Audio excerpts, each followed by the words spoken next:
My husband abandoned me in the emergency room at my most vulnerable moment, claiming he had an urgent business meeting that could not wait.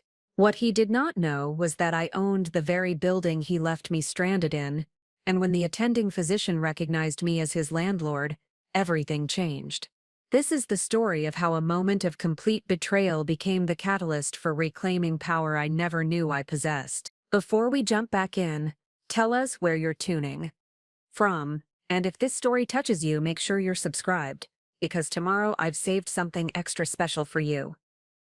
My name is Dr. Elena Vasquez, and at 34 years old, I have spent the past decade building what most people would consider an impressive professional and personal life. I work as a senior biomedical researcher at Preston Medical Institute in Richmond, Virginia, where I lead a team developing innovative cardiac imaging technologies that have the potential to revolutionize how physicians diagnose and treat heart disease in its earliest stages. The work I perform requires extraordinary attention to detail, systematic thinking, and the ability to manage complex projects involving multiple research teams, regulatory compliance requirements, and substantial financial resources. These professional capabilities have served me well beyond the laboratory, enabling me to pursue investment opportunities that most people in my field overlook or consider too complicated to manage alongside demanding research responsibilities. My husband, David Chen, works as a pharmaceutical sales representative for a major drug manufacturer,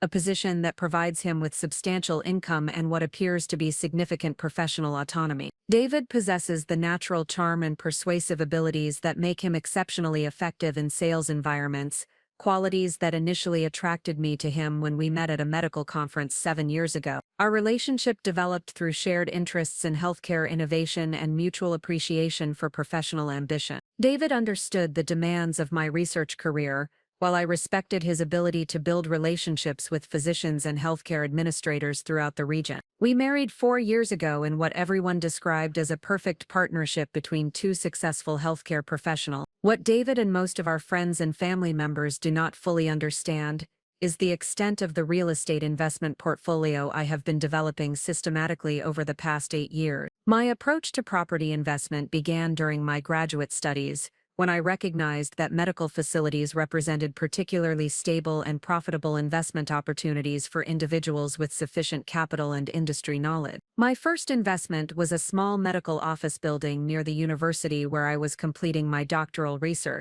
The building housed 3 physician practices and a medical laboratory, generating steady rental income that exceeded my initial projections, while providing valuable learning experiences about property management, tenant relations, and healthcare real estate dynamics. The success of that initial investment led me to develop a systematic approach to identifying undervalued medical properties in markets where demographic trends and healthcare demand indicated strong growth potential. I focused particularly on properties that required modernization or operational improvements that I could implement using my understanding of medical facility requirements and regulatory compliance standards. Over the following years, I acquired 6 additional properties, including 2 medical office complexes, a physical therapy center, an outpatient surgical facility, and most significantly, the building that houses Richmond General Hospital's emergency department and several specialty clinics. Each acquisition was financed through careful financial planning that utilized rental income from existing properties while maintaining conservative debt levels that could be managed even during economic downturn. My investment strategy reflected the same systematic methodology I applied to my research work,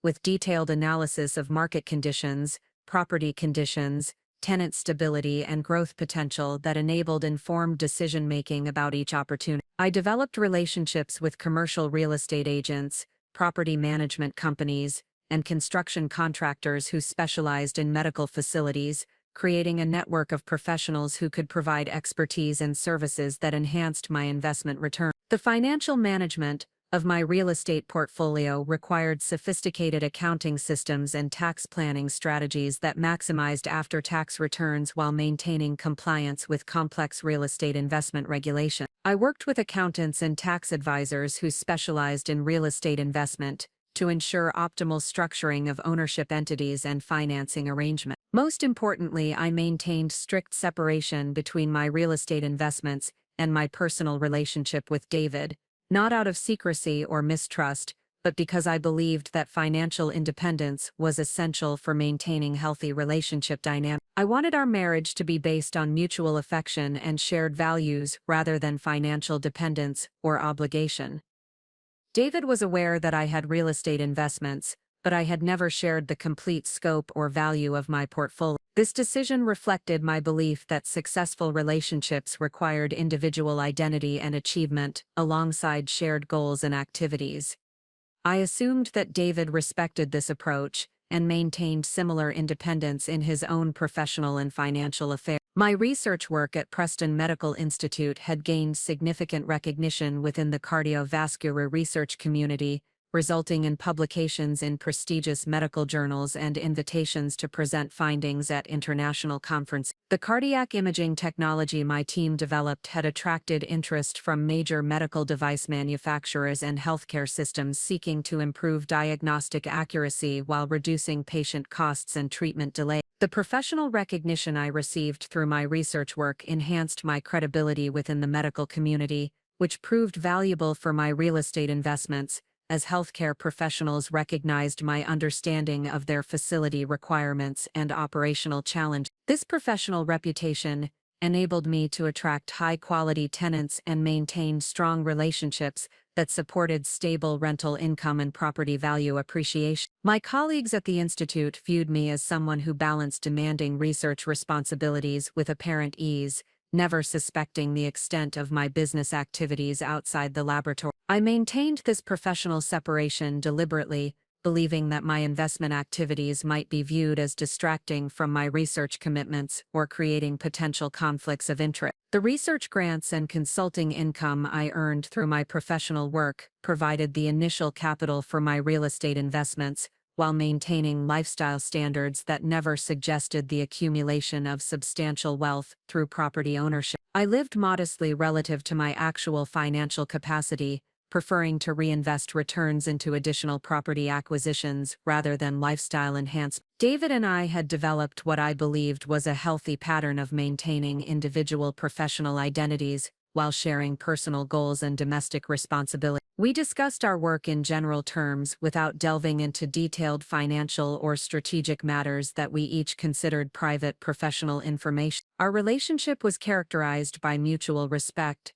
shared domestic duties, and common interests in travel, cultural events, and social activities with friends who worked in healthcare and related fields. David often traveled for his sales work, while my research responsibilities required occasional conference travel and extended laboratory work that sometimes interfered with social commitment. I believed our marriage was built on solid foundations of trust, communication, and shared values that would enable us to navigate whatever challenges might arise in our personal or professional lives. David had always appeared supportive of my career ambitions and respectful of my need for professional independence, just as I respected his sales responsibilities and the irregular schedule that his work sometimes required. The financial arrangements in our marriage reflected traditional approaches where we maintained separate accounts for our individual professional expenses while sharing household costs and joint activity. This arrangement enabled each of us to pursue our career objectives without requiring detailed consultation about spending decisions or professional investment. The events that would ultimately reveal the true nature of my marriage and lead to my transformation began with what initially appeared to be a minor health concern. I had been experiencing occasional chest discomfort and irregular heartbeat patterns that I initially attributed to stress from a particularly demanding research project that required extensive data analysis and report preparation. As a biomedical researcher specializing in cardiac imaging, I was well aware of the importance of investigating any cardiovascular symptoms promptly, regardless of their apparent severity or my assumptions about their likely cause. My professional knowledge made me more rather than less concerned about symptoms that many people might dismiss as stress-related or temporary conditions. The symptoms had been intermittent for several weeks, occurring primarily during periods of intense work activity or after consuming caffeine, leading me to modify my work schedule and eliminate coffee from my daily routine. However, when the symptoms became more frequent and began occurring during normal daily activities, I recognized the need for comprehensive cardiac evaluation that would require sophisticated diagnostic tests. I scheduled appointments with a cardiologist and arranged for stress testing and advanced imaging studies that would provide definitive information about my cardiovascular health. These arrangements required coordination with my research schedule and notification to David about potential medical appointments that might affect our personal plans or require his support during testing procedures. The morning of my scheduled cardiac stress, I woke with more severe chest discomfort than I had previously experienced, accompanied by shortness of breath and fatigue that clearly indicated the need for immediate medical evaluation rather than waiting for my scheduled appointment later in the week. David was preparing for what he described as an important sales presentation to a group of hospital administrators, a meeting that he claimed could result in a significant contract expansion that would substantially increase his annual commission income. He appeared nervous about the presentation and preoccupied with preparation activities that included reviewing product information and practicing presentation technique. When I explained that my symptoms had worsened and that I needed to go to the emergency room for immediate evaluation, David expressed concern, but suggested that I could drive myself or call an ambulance if the situation was truly urgent. He emphasized that his presentation was scheduled for that afternoon, and that missing it would jeopardize months of relationship building with potential clients. I found his response surprising but not entirely unreasonable given the importance he placed on his professional responsibilities and my apparent ability to manage the situation independently. As a healthcare professional, I was comfortable navigating medical environments and communicating with physicians about my symptoms and medical history. However, when the chest discomfort intensified significantly while I was getting dressed, I asked David to drive me to the emergency room because I was concerned about my ability to drive safely given the severity of my symptoms. This request seemed reasonable given the circumstances and the relatively brief time commitment required to provide transportation to the hospital. Preparing and narrating this story took us a lot of time, so if you are enjoying it, subscribe to our channel. It means a lot to us. Now back to the story. David agreed to drive me to Richmond General Hospital, which was located in one of the buildings I owned, though he was unaware of my ownership interest in the property. During the drive, he repeatedly expressed anxiety about his afternoon presentation and suggested that I should be able to manage the emergency room visit independently since I was familiar with medical procedures and hospital environment. Upon arriving at the emergency room, David helped me register for treatment and remained with me during the initial triage evaluation, which indicated that my symptoms warranted immediate physician evaluation and diagnostic testing. The triage nurse explained that the evaluation process might require several hours depending on test results and physician availability. When David learned that my evaluation might extend into the afternoon, he became visibly agitated and began making phone calls to his office about his presentation schedule. After approximately 30 minutes in the waiting area, he approached me with what he claimed was an urgent message from his supervisor requiring his immediate presence at the office for presentation preparation. David explained that potential contract he was pursuing represented the largest opportunity of his career, and that his supervisor had expressed concerns about his preparation level that required immediate attention. He promised to return to the hospital as soon as his presentation was completed, which he estimated would be no later than early evening. Despite my request that he remain at the hospital during my evaluation, David insisted that his professional obligations took precedence and that I should be able to manage the medical situation independently. He kissed me briefly, promised to return as soon as possible, and left me alone in the emergency room waiting area. The emergency room evaluation proceeded efficiently despite my emotional distress about David's departure. The attending physician, Dr. Michael Rodriguez, conducted a thorough examination and ordered comprehensive diagnostic testing, including electrocardiogram, blood work, and advanced cardiac imaging studies that would determine whether my symptoms indicated serious cardiovascular. Rodriguez was professional and reassuring throughout the evaluation process,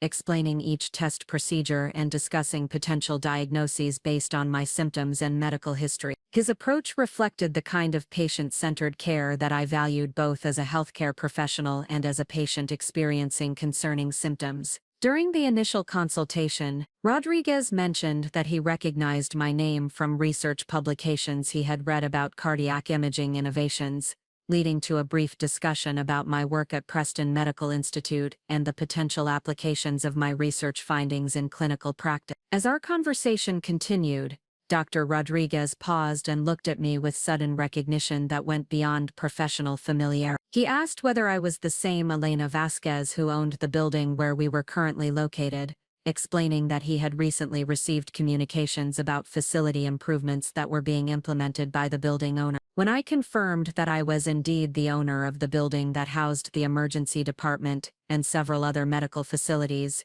Dr. Rodriguez's demeanor shifted to one of profound respect and appreciation. He explained that the recent renovations and equipment upgrades I had funded had significantly improved working conditions for the medical staff and enhanced patient care capabilities. Dr. Rodriguez's recognition of my role as building owner opened a conversation that revealed the extent of my influence within the local medical community and the respect I had earned through my property investments and facility improvement. He described specific enhancements that had resulted from my ownership, including updated emergency room equipment, improved patient care areas, and technology installations that had modernized the facilities substantially. The conversation revealed that my property management approach had earned significant appreciation from healthcare professionals who worked in my buildings, because I understood their operational needs and invested in improvements that enhanced both working conditions and patient care capabilities.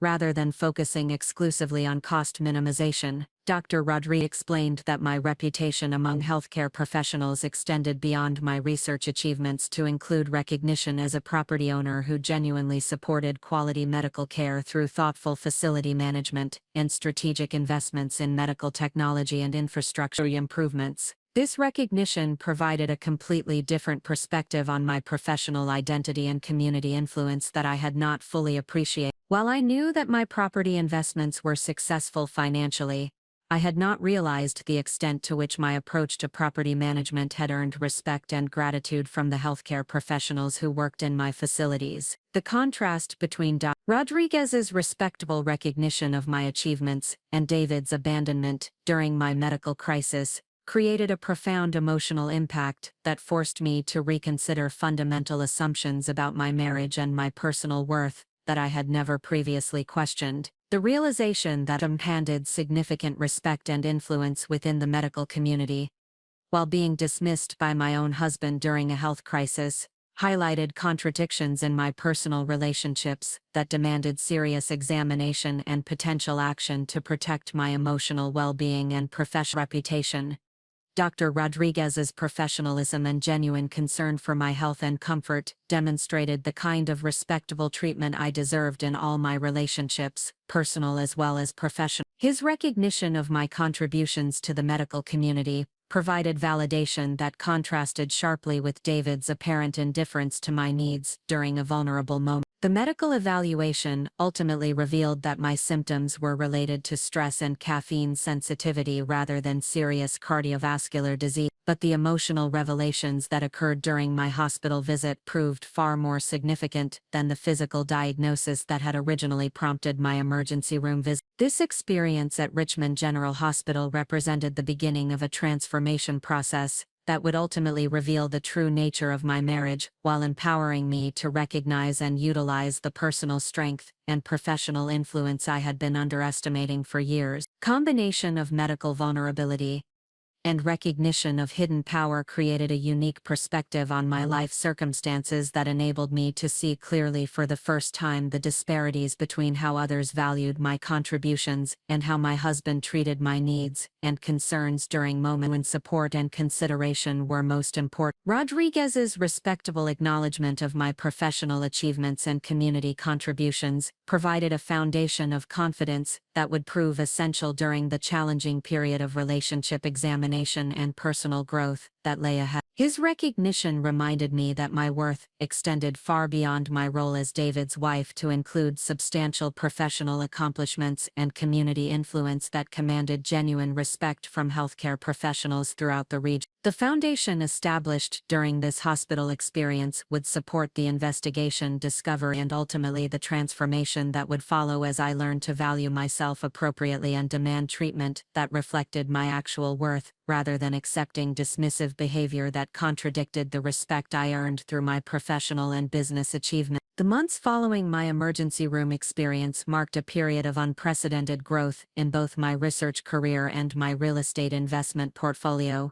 creating what appeared to be the perfect balance between professional achievement and personal stability. My cardiac imaging research had attracted the attention of 3 major medical device manufacturers who were competing to license the technology my team had developed, representing potential royalty income that could exceed my annual salary at Preston Medical Institute. The licensing negotiations required sophisticated legal and financial expertise that extended far beyond my research background, leading me to engage specialized intellectual property attorneys and technology transfer consultants who could ensure optimal terms for both immediate compensation and long-term revenue-sharing arrangements. These professional relationships provided valuable insights into commercialization strategies that I began applying to my real estate investments as well. David appeared genuinely proud of my research achievements and frequently mentioned my professional success during social gatherings with friends and colleagues. His enthusiastic support for my career advancement seemed to validate my belief that our marriage was built on mutual respect and shared commitment to each other's professional development and personal fulfillment. The financial resources generated through my research licensing agreements provided additional capital for real estate acquisitions that I had been evaluating for several months. 2 particularly attractive opportunities had emerged in the expanding healthcare corridor north of Richmond, where demographic projections indicated substantial growth in demand for medical services over the following decade. My approach to real estate investment had evolved significantly since my initial modest acquisition 8 years earlier. The portfolio now included 12 properties with a combined value exceeding $8 million,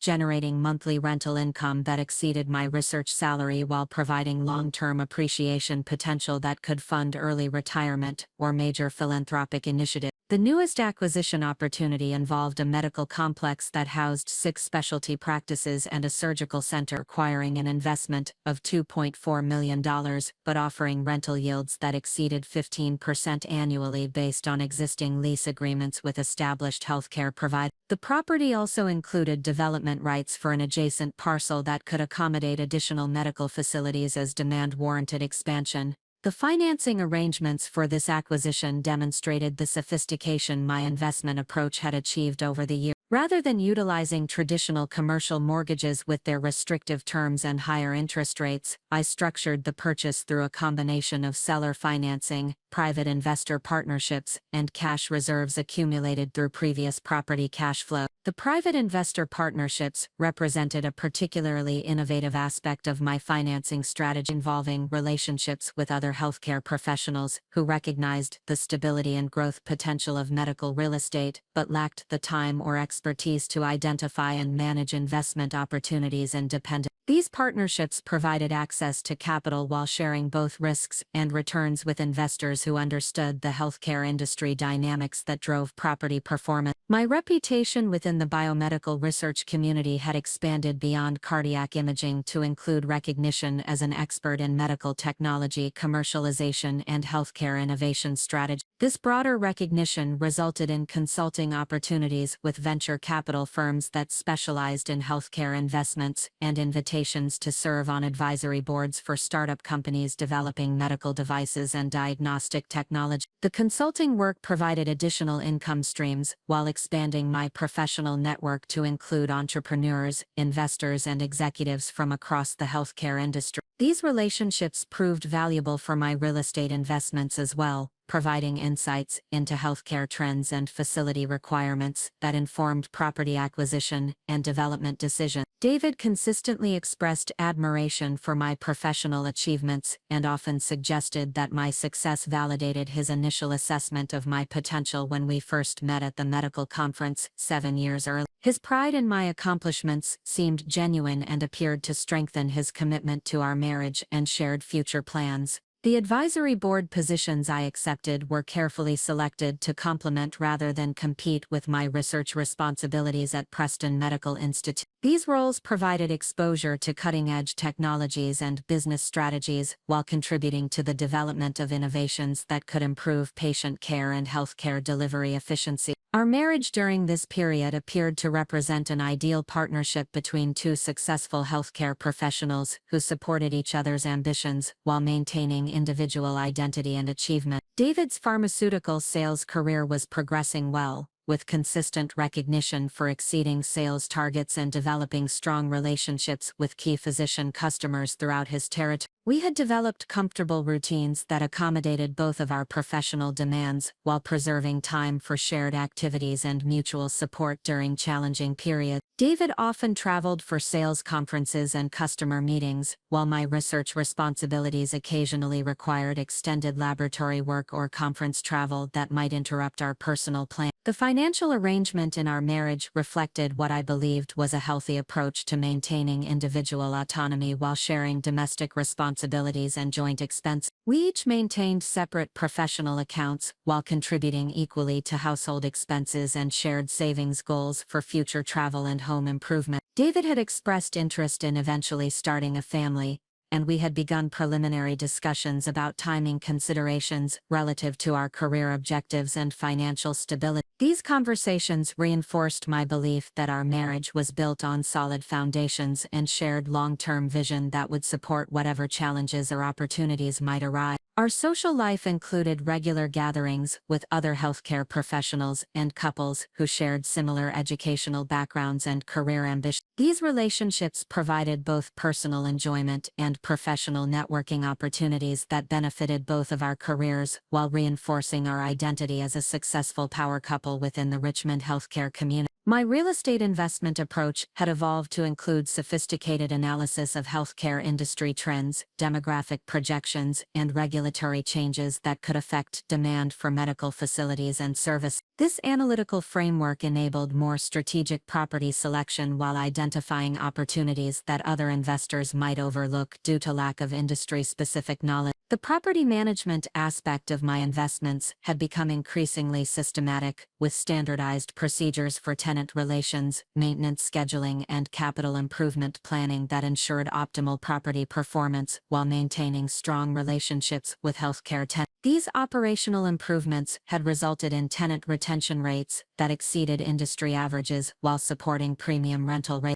The financial performance of my real estate portfolio had attracted attention from other investors who were seeking opportunities to participate in medical real estate investments without assuming direct management responsibility. This interest led to the development of limited partnership arrangements that provided additional capital for larger acquisitions while sharing management responsibilities with investors who brought complementary expertise. David was aware of my real estate activities in general terms, but had never expressed particular interest in the details of property acquisition management or financial performance. I interpreted his lack of curiosity as respect for my professional expertise and recognition that real estate investment required specialized knowledge that was outside his area of interest or competence. My research work had begun incorporating artificial intelligence and machine learning technologies that could enhance the accuracy and efficiency of cardiac imaging diagnosis while reducing costs and improving patient outcomes.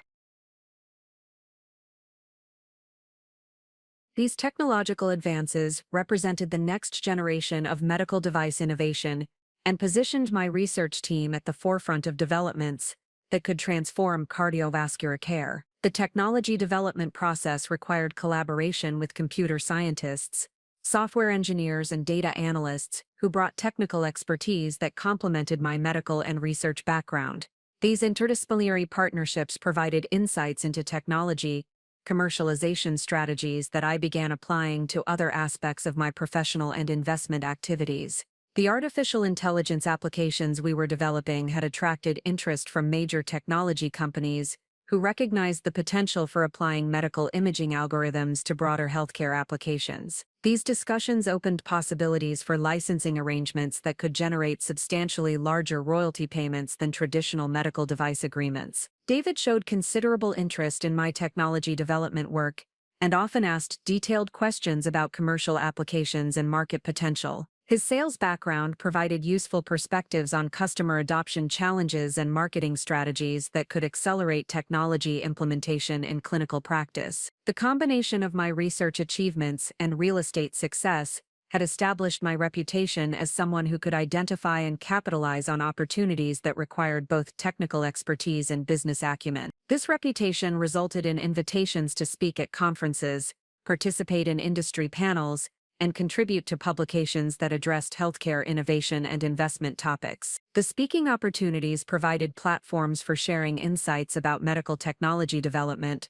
while building relationships with healthcare executives, investors, and policymakers who could influence the adoption and implementation of innovations my research team was developing. These professional relationships also provided valuable intelligence about healthcare industry trends that informed my real estate investment decision. The publication opportunities included articles in medical journals, healthcare business magazines, and real estate investment publications that established my credibility across multiple professional communities. These publications enhanced my reputation while providing marketing benefits for both my research work and my real estate investment. David often accompanied me to conferences and professional events, serving as an enthusiastic supporter who could discuss my work knowledgeably with other attendees. His presence at these events reinforced the image of our successful partnership, while providing him with networking opportunities that supported his pharmaceutical sales career. The substantial income generated through my research licensing agreements and real estate investments required sophisticated financial planning strategies that could optimize tax efficiency while building long-term wealth that could support early retirement or major philanthropic initiative. I engaged a wealth management team that specialized in working with high-net-worth healthcare professionals and real estate investors. The wealth management process included comprehensive analysis of tax optimization strategies, estate planning consideration, and investment diversification approaches that could protect and grow accumulated assets, while maintaining sufficient liquidity for ongoing real estate acquisitions and personal expenses. These planning activities provided confidence that my financial success was sustainable and strategically managed. The estate planning component of wealth management became particularly important as my net worth approached $10 million, requiring sophisticated legal structures that could protect assets while ensuring efficient transfer to beneficiaries in the event of disability or death. These arrangements included detailed provisions for managing my real estate portfolio and research intellectual property rights. David participated in the general financial planning discussions, while maintaining his pattern of deferring to my expertise in investment and wealth management decisions. His approach seemed to reflect appropriate recognition of my superior knowledge and experience in financial matters, rather than indicating lack of interest in our shared financial future. My success in both research and real estate had created opportunities to contribute to community development initiatives that could improve healthcare access and quality throughout the Richmond region. These opportunities included serving on hospital boards, participating in healthcare planning committees, and supporting medical education programs at local universities. The community involvement activities provided personal satisfaction while enhancing my professional reputation and expanding my network of relationships with healthcare leaders, business executives, and civic organizations. These relationships often provided early intelligence about healthcare facility development projects and real estate opportunities that aligned with my investment strategy. The recognition I received through community involvement included awards for healthcare innovation, business achievement, and civic contribution that validated my professional accomplishments, while reinforcing my reputation as someone who used success to benefit others, rather than pursuing purely personal gain. David expressed pride in my community recognition and often suggested that my civic involvement reflected the values that had attracted him to me initially. His support for my community activities seemed genuine, and reinforced my belief that our marriage was based on shared commitment to making positive contributions beyond our immediate personal interest. My role at Preston Medical Institute had evolved to include significant leadership responsibilities for a research team that included postdoctoral fellows, graduate students, and technical staff who were developing the next generation of cardiac imaging technology. This leadership experience provided valuable management skills while contributing to the professional development of emerging healthcare researchers. The mentorship aspect of my research role was particularly rewarding, as I could guide young researchers through the process of translating scientific discoveries into practical applications that could improve patient care. These mentoring relationships often continued beyond formal research positions, as former team members moved into industry positions or established their own research program. The team leadership experience enhanced my management capabilities in ways that proved valuable for real estate investment activities as well. The skills required for coordinating complex research projects, managing diverse personalities, and maintaining focus on long-term objectives translated directly to property management and investment team coordination responsibility. David showed considerable interest in my leadership activities and often asked about the professional development of my research team member. His curiosity about personnel management challenges seemed to reflect genuine interest in understanding the complexities of my professional responsibilities rather than casual social conversation. This period of professional and financial growth established the foundation for everything that would follow, creating both the resources and the reputation that would prove crucial during the challenging times ahead. The combination of research success and real estate wealth had positioned me as someone with significant influence within the healthcare community, while providing financial independence that most people could only imagine. The apparent strength of my marriage during this period provided emotional stability that enabled me to pursue ambitious professional goals while maintaining confidence in my personal relationships and future security. David's consistent support and pride in my achievements seemed to validate my belief that our partnership was built on genuine mutual respect and shared commitment to each other's success. The systems and relationships I had developed for managing my research responsibilities and real estate investments had created sustainable foundations for continued growth and success regardless of future challenges or opportunities. These operational capabilities would prove essential when circumstances forced me to rely entirely on my own resources and decision-making ability. The reputation I had established within the medical and business communities provided credibility and relationships that would support whatever path my career and personal life might take in the future. This professional foundation represented accumulated social capital that could be leveraged for achieving objectives that required community support and collaboration with other leaders. Looking back, this period represented the peak of what I believed was a perfect partnership that balanced individual achievement with shared goals and mutual support. The apparent harmony in our marriage seemed to validate the decisions we had made about maintaining professional independence while building a life together that supported both of our ambitions and personal fulfillment. The success I was achieving in both research and real estate provided resources and confidence that made me feel invulnerable to the ordinary challenges that might threaten less successful relationships. I assumed that our shared commitment to excellence and mutual respect would enable us to navigate whatever difficulties might arise while continuing to build toward an even more successful future together. The foundation established during this period would soon be tested in ways that I could never have imagined, revealing truths about my marriage and my own strength that would ultimately transform my understanding of success, partnership, and personal worth in ways that would prove both painful and liberating. The 18 months following my established success marked a period of exponential growth that transformed me from a respected researcher and property investor into a recognized leader within the healthcare innovation ecosystem. My cardiac imaging technology had progressed through clinical trials with results that exceeded initial projections, attracting acquisition interest from 3 Fortune 500 medical device companies, competing to integrate the innovation into their existing product portfolio. The acquisition negotiations represented the most significant commercial opportunity of my career, with potential transaction values ranging from $45 million to $78 million depending on licensing terms, royalty structures, and ongoing development commitment. These discussions required engagement with investment bankers,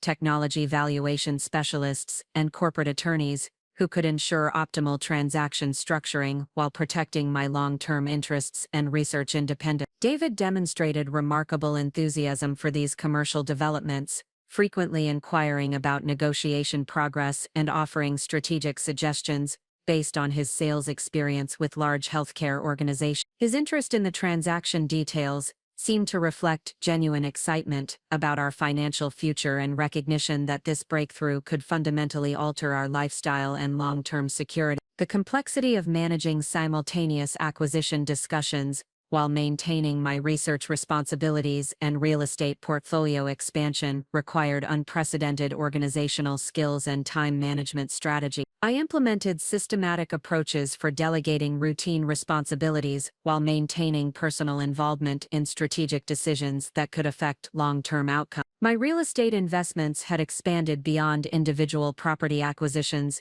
to include development projects that created medical facilities specifically designed for emerging healthcare delivery model. The most ambitious project involved constructing a 40,000 square foot medical complex that would house advanced diagnostic imaging centers, outpatient surgical facilities, and specialty clinics focused on preventive medicine and wellness services. The development project required coordination with architects, construction contractors, and healthcare consultants, who could ensure that facility designs incorporated the latest technology infrastructure while meeting evolving regulatory requirements and patient experience. The total investment approached $12 million, representing my largest single real estate commitment, but offering potential returns that could double my portfolio value within 5 years. The financing arrangements for this development project demonstrated the sophisticated capital structure my investment activities had achieved, rather than relying on traditional construction loans,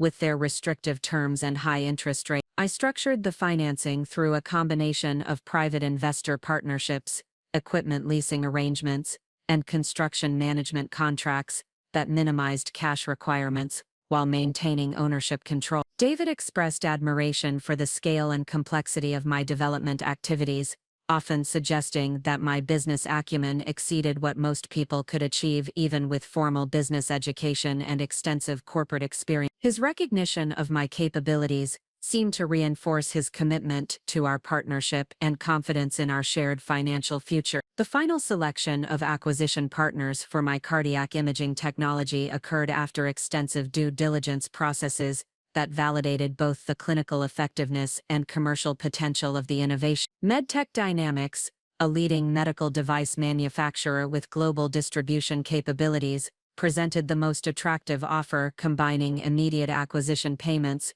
with ongoing royalty arrangements that could generate substantial income for decades. The transaction structure included an initial payment of $52 million upon closing, followed by royalty payments, calculated as percentages of product sales revenue, that analysts projected could reach $8 to $12 million annually within 5 years of market introduction. Additional milestone payments tied to regulatory approvals and sales targets could provide supplementary income that might exceed $20 million over the initial 10-year period. The legal and financial complexity of finalizing this transaction required collaboration with specialized professionals including intellectual property attorneys, tax advisors, and wealth management consultants, who could ensure optimal structuring while protecting my interests throughout the commercialization process. These arrangements included provisions for ongoing research collaboration and technology development that preserved my academic relationships while providing commercial benefit. David participated actively in celebration activities surrounding the transaction announcement, hosting dinner parties for friends and colleagues, where he proudly described my achievements and the financial security our family had achieved through my professional success. His enthusiasm and pride appeared genuine and reinforced my belief that our marriage represented a true partnership, built on mutual support and shared celebration of individual accomplishment. The substantial financial resources, generated through technology, commercialization, and real estate appreciation, required comprehensive wealth management strategies that could optimize tax efficiency while preserving capital for future investment opportunities and philanthropic initiatives. The combined value of my assets had approached $75 million, necessitating sophisticated planning approaches that exceeded typical financial advisory services. I engaged a private wealth management firm that specialized in working with healthcare entrepreneurs and technology innovators who faced unique challenges related to intellectual property monetization, real estate portfolio management, and tax optimization across multiple income streams. The planning process included detailed analysis of estate planning strategies, charitable giving structures, and investment diversification approaches. The wealth management team recommended establishing a family foundation that could support medical research initiatives and healthcare access programs, while providing tax benefits and creating lasting impact beyond my immediate financial interest. The foundation structure also offered opportunities for involving David in philanthropic decision-making that could strengthen our partnership, while contributing to causes we both value. The investment diversification strategies included expanding beyond real estate and medical technology to include private equity investments, hedge fund allocations, and direct investments in emerging healthcare companies that could benefit from my industry expertise and professional network. These diversification approaches provided protection against market volatility while maintaining growth potential commensurate with accumulated wealth level. My success in technology commercialization and real estate development had established my reputation as someone who could identify and execute opportunities that required both technical expertise and business sophistication. This reputation resulted in appointment to several prestigious boards, including the Regional Healthcare Innovation Council, the Medical Technology Advisory Board for the State Economic Development Authority, and the Investment Committee for a university-affiliated venture capital fund. These board positions provided platforms for influencing healthcare policy development, while building relationships with business leaders, government officials, and academic administrators who shaped the environment for medical innovation and healthcare delivery. The responsibilities also offered opportunities for learning about investment strategies and business development approaches that complemented my existing expertise. The recognition extended beyond professional circles to include coverage in business publications, healthcare industry magazines, and local media outlets that featured my story as an example of successful entrepreneurship within the medical technology sector. These publicity opportunities enhanced my professional reputation while providing marketing benefits for my real estate investments and ongoing research activity. David frequently accompanied me to award ceremonies, industry conferences, and networking events, where my achievements were recognized or discussed. His presence at these functions reinforced the image of our successful partnership, while providing him with exposure to business leaders and potential clients who could benefit his pharmaceutical sales career. My role at Preston Medical Institute had evolved to include responsibility for a research center focused on medical technology commercialization that employed 15 researchers and graduate students working on projects related to diagnostic imaging, artificial intelligence application, healthcare delivery optimization. The center had attracted research funding exceeding $8 million annually from government agencies, private foundations, and industry partners. The research center management required sophisticated organizational skills, including strategic plan, budget administration, personnel management, and external relationship coordination that developed my leadership capabilities while contributing to the professional advancement of emerging research. The experience provided valuable preparation for potential future roles in healthcare administration or technology company leadership. The center's research portfolio included collaborative projects with major medical institutions, technology companies, and government agencies that addressed challenges related to healthcare cost reduction, diagnostic accuracy improvement, and patient outcome optimization. These projects positioned our research team at the forefront of healthcare innovation, while building relationships that could support future commercialization opportunities. David showed particular interest in my research management responsibilities and often asked detailed questions about team dynamics, project coordination, and the challenges of balancing research objectives with commercial consideration. His curiosity seemed to reflect genuine interest in understanding the complexities of leadership in academic and business environments. The establishment of our family foundation provided opportunities for strategic philanthropy that could address healthcare access challenges while leveraging my professional expertise and business relationships to maximize impact. The foundation's initial funding of $5 million enabled immediate grant-making while establishing credibility for attracting additional donations from other healthcare professionals and business leaders. The foundation's focus areas included supporting medical research scholarships for underrepresented students, funding technology infrastructure improvements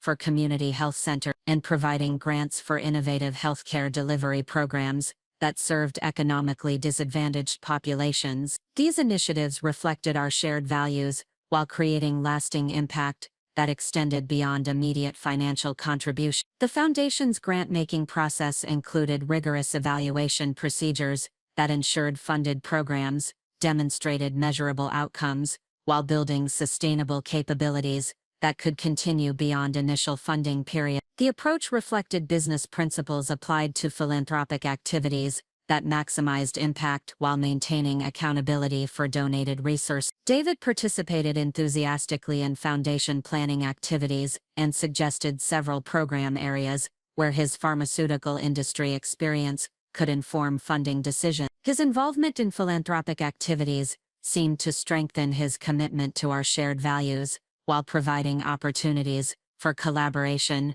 that enhanced our partnership beyond purely personal or financial consideration. The financial security provided through technology, commercialization, and real estate success enabled lifestyle enhancements that reflected our achievement while maintaining focus on professional responsibilities and community contribution. We purchased a custom-designed home in Richmond's most prestigious neighborhood, featuring spaces specifically designed for entertaining healthcare professionals and business associates, while providing private areas for relaxation and personal pursuit. The home design process required collaboration with architects, interior designers, and landscape professionals who could create environments that reflected our professional status while supporting both individual needs and shared activity. The final design included a home office suitable for my research and investment activities, entertaining spaces for professional and social gatherings,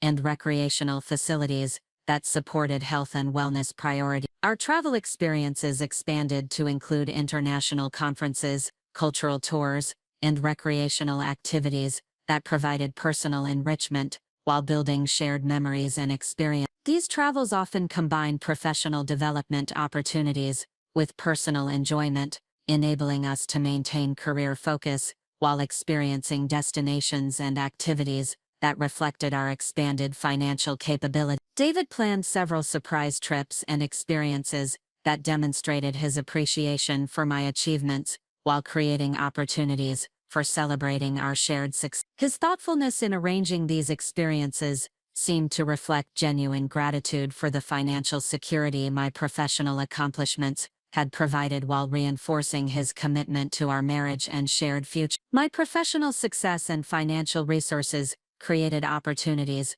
for community leadership roles that could influence healthcare development and economic growth throughout the Richmond region. These opportunities included participation in strategic planning initiatives for major healthcare institutions, economic development committees focused on attracting medical technology companies, and educational partnerships that could enhance healthcare workforce development. The community leadership responsibilities required balancing advocacy for healthcare innovation with practical considerations related to economic impact, regulatory compliance, and community needs that sometimes conflicted with purely business objectives. These experiences provided valuable perspectives on public policy development while building relationships with government officials and civic leaders. The leadership roles also offered platforms for promoting policies that could support continued growth in medical technology innovation, ensuring that economic development benefits were distributed broadly throughout the community,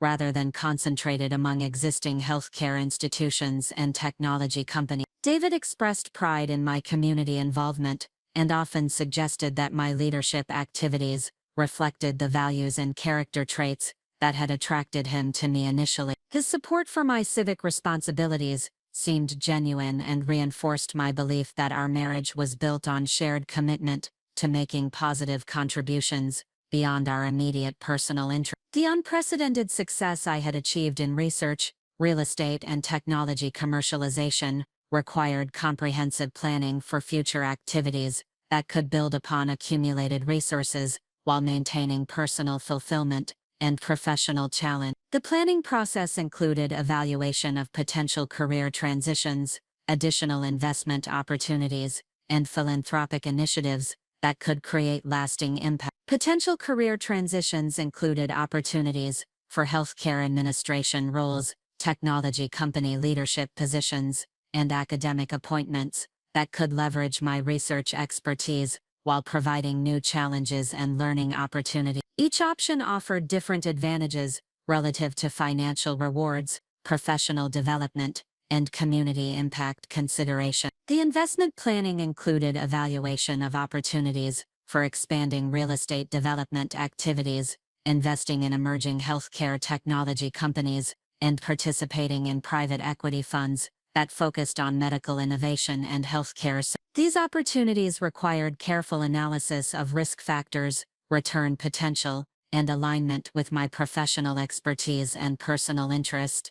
David participated actively in future planning discussions and expressed enthusiasm for whatever direction my career development might take. His support for my professional ambitions seemed unconditional and reinforced my confidence that our marriage could adapt successfully to whatever changes might result from continued career growth and evolving interests. This period represented the culmination of years of strategic planning, disciplined execution, and collaborative partnership that had produced results exceeding my most optimistic projections. The combination of research success, real estate wealth, and professional recognition had established my position as one of the most successful healthcare entrepreneurs in the region, while providing financial security that enabled pursuit of whatever objectives I might choose for the future. The apparent strength of my marriage during this period of extraordinary success provided emotional foundation that enabled me to pursue ambitious goals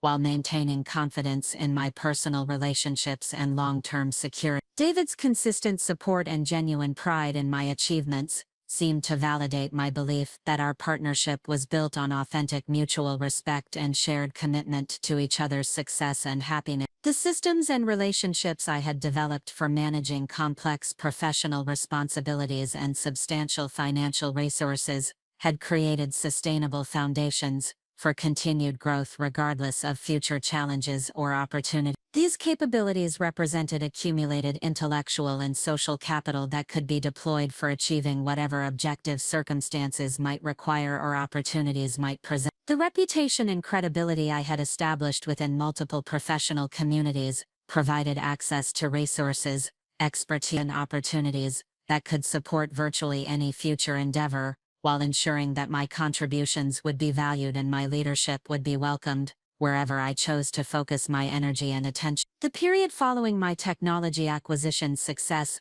marked what initially appeared to be a natural evolution in our marriage dynamics, as we adjusted to the unprecedented financial security and professional recognition that my achievements had generated. The substantial wealth accumulation had eliminated financial pressures that constrain most couples, theoretically providing freedom to focus on personal fulfillment and shared experiences without concern for economic limitations or career advancement requirements.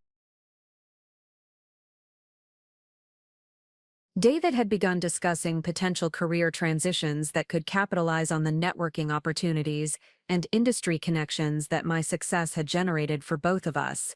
His pharmaceutical sales performance remained strong, but he expressed interest in exploring opportunities within medical device companies, healthcare technology firms, or investment organizations that focused on healthcare innovation and commercialization activities. These career exploration discussions seemed reasonable and reflected natural ambition to leverage our enhanced professional positioning for pursuing more sophisticated opportunities that could provide greater personal satisfaction and professional challenge. I supported his interest in career advancement and offered to introduce him to contacts within my professional network who might provide guidance or identify suitable opportunities. However, the conversations about his potential career transitions began to include suggestions that my continued involvement in day-to-day research and real estate management activities was no longer necessary given our financial position. David argued that I could delegate operational responsibilities to professional managers while focusing on strategic oversight and new investment opportunities that required less intensive time commitment. David had begun advocating for significant lifestyle enhancements that would reflect our elevated financial status,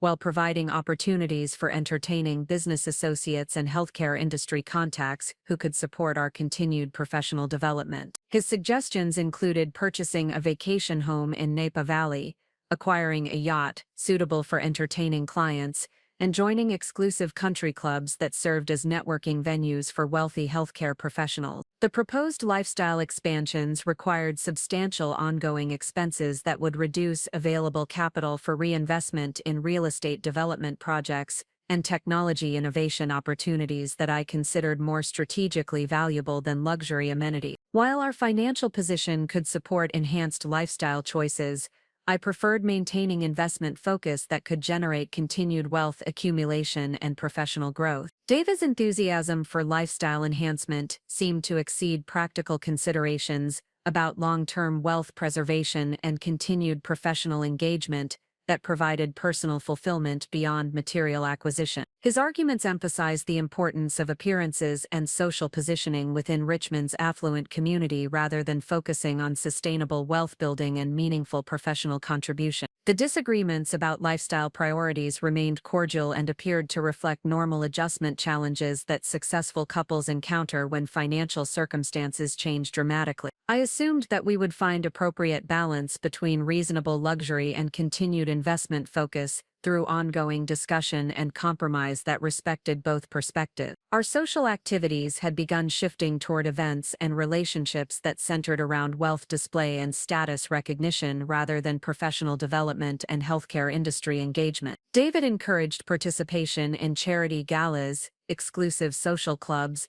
and luxury travel experiences that attracted other wealthy individuals but offered limited professional value or intellectual stimulation. The new social circle included individuals whose primary achievements related to inherited wealth, real estate speculation, or investment activities that required minimal professional expertise or innovative thinking. While these relationships provided pleasant social interaction, they offered limited opportunities for the kind of meaningful professional collaboration and intellectual exchange that I found most fulfilling. David appeared particularly energized by social events where he could discuss our financial success and my professional achievements with individuals who had achieved similar wealth levels through different means. His enthusiasm for these social interactions seemed to provide personal validation that exceeded the satisfaction I derived from professional recognition within healthcare and research community. The shift in social priorities required time and energy that reduced my availability for research activities, mentoring responsibilities, and real estate development projects that provided the intellectual challenge and professional satisfaction that motivated my continued career engagement. The social obligations began to feel more like performance requirements than genuine relationship-building opportunities. David began questioning whether my continued involvement in research activities at Preston Medical Institute represented optimal use of my time and expertise, given the other opportunities available for someone with my professional reputation and financial resources. He suggested that maintaining traditional employment relationships might limit my ability to pursue larger business opportunities or investment activities that could generate greater return. His arguments included reasonable points about opportunity costs and strategic focus that deserved serious consideration. The research position provided intellectual satisfaction and professional credibility, but required significant time commitment that could theoretically be redirected toward more financially productive activities or expanded real estate development projects. However, the research work contributed to my professional identity and provided ongoing learning opportunities that enhanced my ability to evaluate healthcare technology investments and understand industry trends that informed real estate acquisition decisions. The academic affiliation also provided credibility and networking access that supported my business activities, while contributing to medical innovation that could improve patient care. David's suggestions that I could maintain research involvement through consulting arrangements or advised positions rather than full-time employment, reflected incomplete understanding of how academic research programs function and the time commitment required for meaningful contribution to complex technology development projects. His business perspective emphasized efficiency over the collaborative relationships and deep expertise development that characterize successful research careers. Our conversations about investment strategy began to include David's suggestions for portfolio diversification approaches that emphasized higher risk, higher return opportunities, such as private equity funds, venture capital investment, and speculative real estate development projects in emerging markets.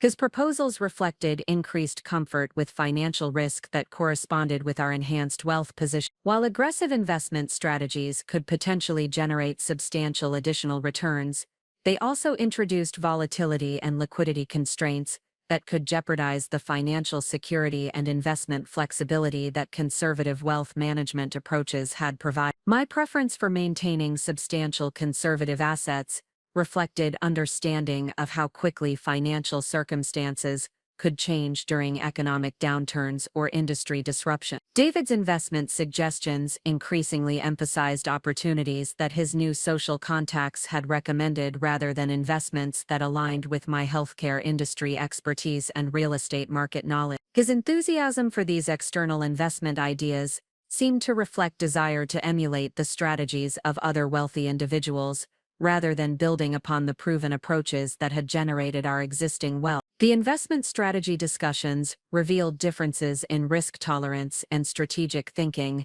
that had not been apparent during our earlier financial circumstance. David's increased willingness to pursue speculative opportunities conflicted with my preference for building upon existing strengths, while maintaining sufficient conservative assets to preserve financial security regardless of investment performance. The demands of managing substantial wealth and expanded business activities had begun creating schedule conflicts between my professional commitments and David's expectations for shared activities and social engagement. His schedule had become more flexible as he explored career transition opportunities, while my responsibilities remained intensive due to research commitments and real estate development project management requirements. David expressed frustration when research deadlines or real estate development issues required me to modify social plans or postpone shared activities that he had prioritized. His expectation that wealth should provide greater schedule flexibility conflicted with the reality that successful wealth management and continued professional engagement required sustained attention and time commitment.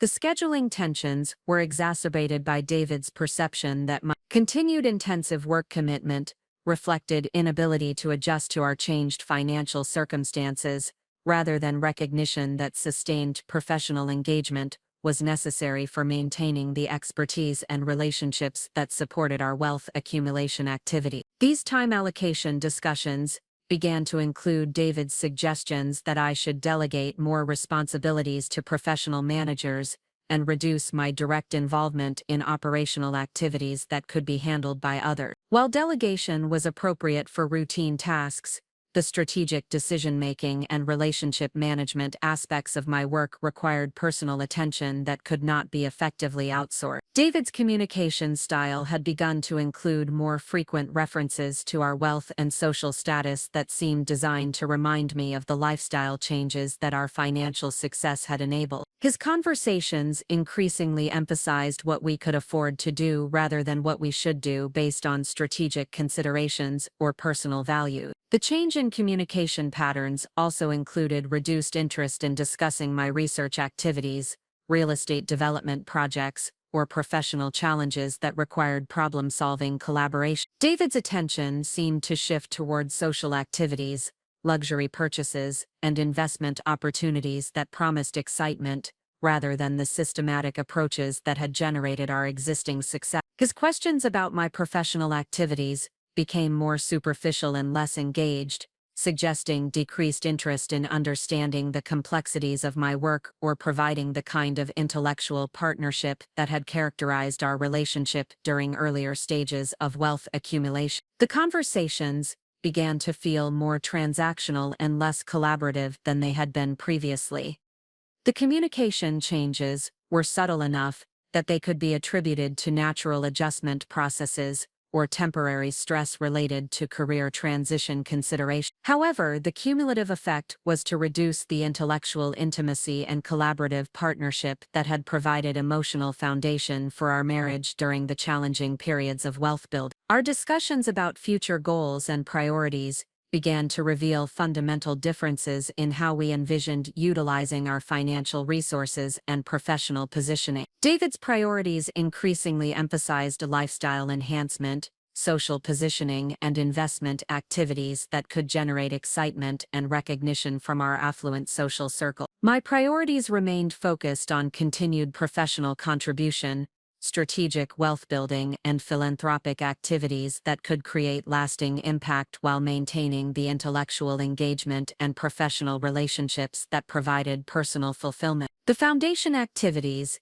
and research collaboration offered opportunities for meaningful contribution that exceeded the satisfaction available through purely financial achievement. The priority differences were not necessarily incompatible, but they required balancing that respected both perspectives while maintaining focus on sustainable approaches to wealth management and personal fulfillment. David's enthusiasm for immediate gratification and social recognition conflicted with my preference for long-term strategic thinking and professional engagement. These priority discussions revealed that we had different assumptions about how successful people should utilize wealth and professional achievement. David's perspective emphasized enjoying the rewards of success, while my approach focused on building upon success for continued growth and contribution that could benefit others, while preserving our own financial security. David had begun making assumptions about shared financial decision-making authority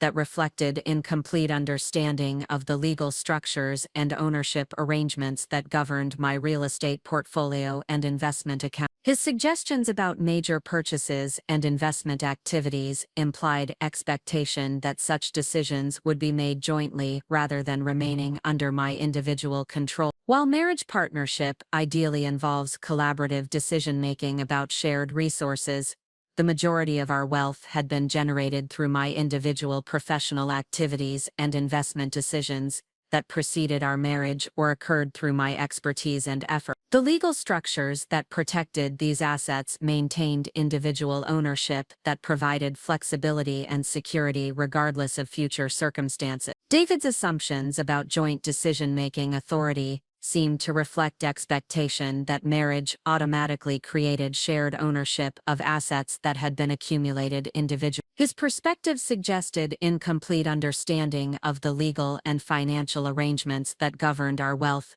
while revealing expectations about partnership dynamics that had not been explicitly discussed or agreed upon. The decision-making authority discussions required careful navigation to maintain relationship harmony, while protecting the financial independence and strategic flexibility that had enabled wealth accumulation and continued investment success. These conversations revealed the need for explicit agreements about financial management and decision-making authority that could prevent future conflict. David's suggestions that I could reduce professional commitments and focus on wealth management activities implied assumptions about how successful people should allocate their time and energy that conflicted with my understanding of sustainable career development and personal fulfillment. His perspective emphasized financial optimization over professional contribution and intellectual engagement.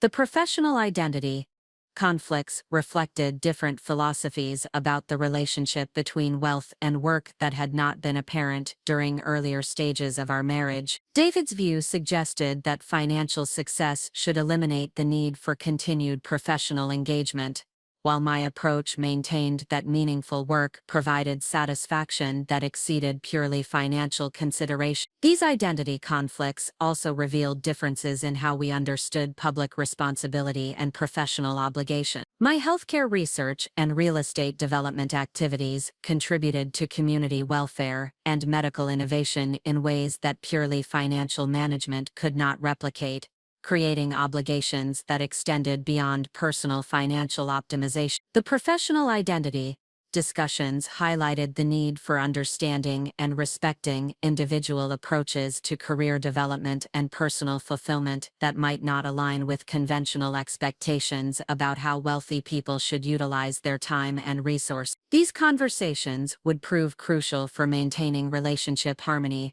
while preserving individual autonomy and professional satisfaction. The subtle changes in David's attitudes, priorities, and expectations during this period established patterns that would prove significant as our financial success continued to grow and the pressures of wealth management became more complex. While the changes remained manageable and could be attributed to natural adjustment processes, they represented early indicators of fundamental differences in values and priorities that would eventually require resolution. The cumulative effect of these changes was to introduce tension into previously harmonious aspects of our relationship, while revealing assumptions and expectations that had not been explicitly discussed during earlier periods of financial constraint and shared struggle. The success that had initially strengthened our partnership began to create new challenges that required different approaches to communication and decision-making. The foundation established during this period would determine how successfully we could navigate the more significant challenges that lay ahead as external pressures and internal conflicts tested the strength of our partnership and revealed the true character of our individual responses to wealth, success, and the temptations that accompany financial security and social recognition. The 6 months following the initial signs of change marked a period where David's subtle shifts in attitude and priorities evolved into more pronounced patterns that became increasingly difficult to rationalize as temporary adjustment challenges. His enthusiasm for lifestyle enhancement had transformed into persistent pressure for immediate gratification that conflicted with my strategic approach to wealth preservation and continued professional development. David had become increasingly insistent about purchasing the Napa Valley vacation property,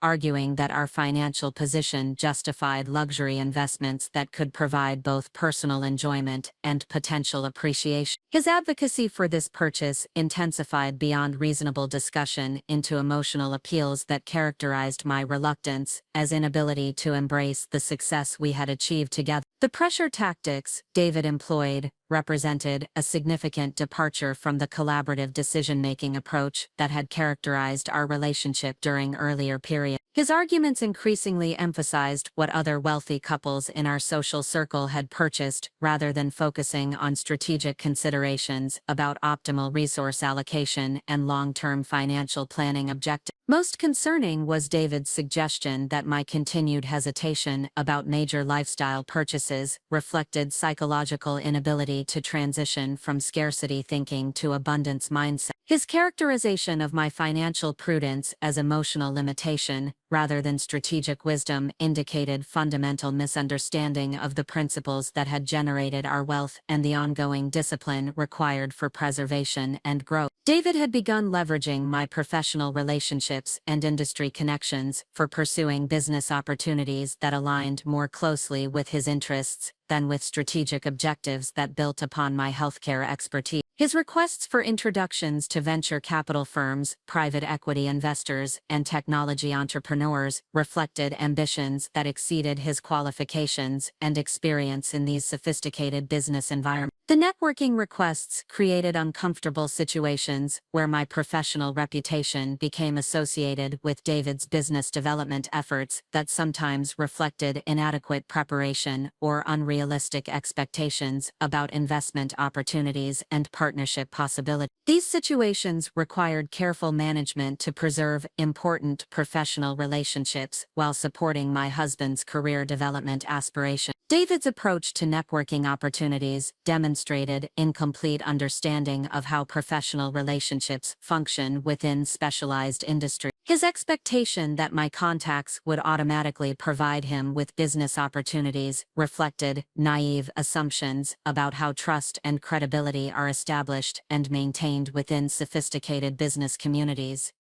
The exploitation of my professional network extended beyond individual relationship leverage to include expectations that I would use my board positions and industry leadership roles to advance opportunities that primarily benefited David's career aspirations rather than serving the organizations and communities that these positions were intended to serve. David's assumptions about joint financial decision-making authority had expanded to include expectations about shared control over investment accounts, real estate properties, and business entities that remained under my individual ownership, according to established legal structure. His suggestions about portfolio modifications and asset allocation changes implied authority that exceeded his actual legal rights and financial contributions to wealth accumulation. The most significant concern emerged when David suggested that we should restructure ownership arrangements to provide him with greater authority over investment decisions and financial planning strategy. His arguments emphasized marriage partnership principles while minimizing recognition of the individual effort and expertise that had generated the majority of our wealth through my professional activity. David's financial control expectations extended to assumptions about spending authority for major purchases and investment commitments that could substantially affect our overall financial position. His perspective suggested that marriage automatically conferred equal decision-making rights, regardless of individual contributions to wealth accumulation or expertise in financial management and investment analysis. These financial control discussions revealed fundamental differences in understanding about individual versus joint ownership that required careful legal and financial consultation to protect accumulated assets while maintaining relationship harmony. The complexity of these issues exceeded typical marriage financial planning and demanded sophisticated professional guidance. The social pressures that David applied regarding our public image and lifestyle choices had intensified to include criticism of my professional commitments and continued involvement in research activities that he characterized as unnecessary, given our financial security. His perspective suggested that continued work reflected inability to embrace the social positioning that our wealth had made possible. David's image management priorities increasingly emphasized appearances and social recognition over substantive professional contribution and community impact. His preference for social activities that showcased our wealth conflicted with my commitment to professional development and meaningful engagement with healthcare innovation and real estate investment community. The social pressure extended to clothing choices, automobile purchases, and home decoration decisions that David believed should reflect our elevated financial status more prominently. His suggestions about upgrading possessions and lifestyle elements seemed motivated by desire for external recognition rather than personal satisfaction or practical utility. Most troubling was David's suggestion that my continued professional attire and modest lifestyle choices undermined his efforts to establish credibility within our affluent social circle. His characterization of my practical approach to material possessions as social liability rather than personal preference indicated concerning shifts in values and priority. David's discussions about my potential career transitions had evolved from supportive suggestions to insistent demands that I reduce research commitments and focus exclusively on investment management and social activities that could enhance our status within Richmond's wealthy community. His arguments characterized continued academic involvement as obstacle to achieving our full potential as a power couple. The career transition pressure included specific timelines and expectations that reflected insufficient understanding of professional obligations and the importance of maintaining relationships and credibility within the healthcare research community. David's suggestions that I could simply resign from research positions without considering impact on ongoing projects and collaborative commitments demonstrated limited appreciation for professional responsibility. His expectations about my career transitions also included assumptions about increased availability responsibility for social activities and lifestyle management that would support his networking efforts and business development initiative. The perspective suggested that my professional activities should primarily serve his ambitions rather than maintaining independent career satisfaction and industry contribution. The career transition demands represented the most significant threat to my professional identity and long-term career development prospects. Academic research careers require sustained engagement and relationship maintenance that cannot be easily interrupted and resumed without substantial damage to credibility and collaborative opportunity. David's investment recommendations had become increasingly aggressive and speculative, focusing on opportunities that promised rapid returns rather than sustainable growth strategies that had proven successful throughout my wealth accumulation period. His advocacy for high-risk investments reflected influence from our new social contacts rather than informed analysis of market conditions and strategic objectives. The investment strategy conflicts centered on David's desire to pursue opportunities in emerging markets, cryptocurrency investment, and speculative real estate development projects that exceeded prudent risk tolerance levels given our overall portfolio composition and long-term financial security requirements. His enthusiasm for these investments seemed motivated by potential for dramatic returns rather than careful risk assessment. Most concerning was David's suggestion that conservative investment approaches reflected lack of confidence and limited vision that prevented us from achieving the kind of dramatic wealth growth that characterized other successful couples in our social circle. His characterization of prudent financial management as limitation rather than wisdom indicated fundamental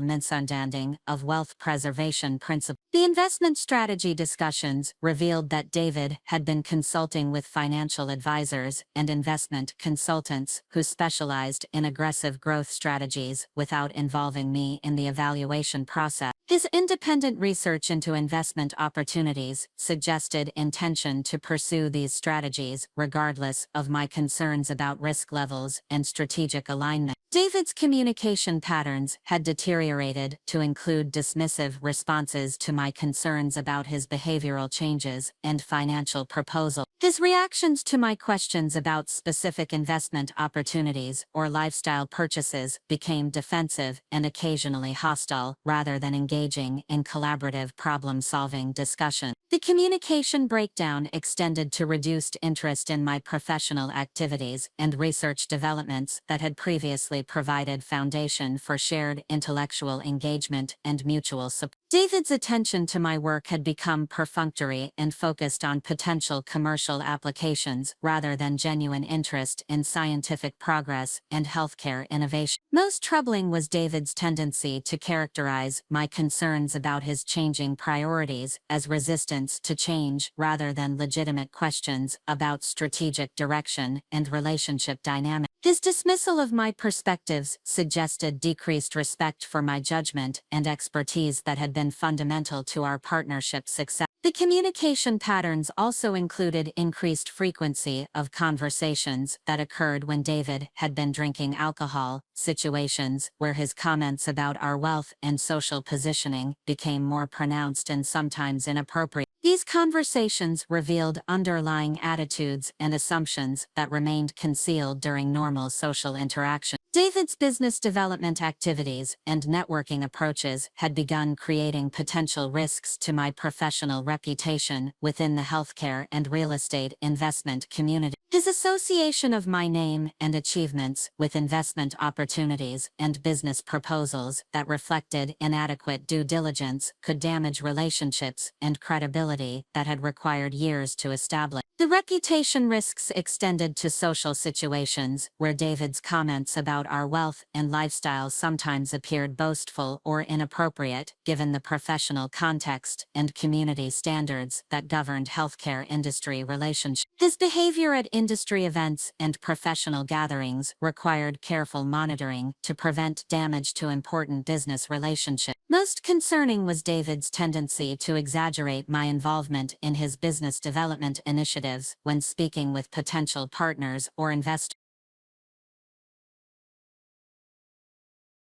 His misrepresentation of my endorsement for opportunities that I had not thoroughly evaluated created ethical conflicts and potential legal liabilities that threatened my professional standing. The professional reputation management challenges required increased attention to David's activities and public statements that could affect my business interests and industry relationships. This monitoring responsibility created additional stress and time demands that interfered with my ability to focus on productive professional and investment activities. David's influence on our social activities and relationship priorities had begun isolating me from professional colleagues and personal friends who had provided important support systems throughout my career development and wealth accumulation period. His preference for new social circles that focused on wealth display rather than professional development reduced my access to meaningful relationships and collaborative opportunities. The isolation extended to reduced participation in professional conferences, industry meetings,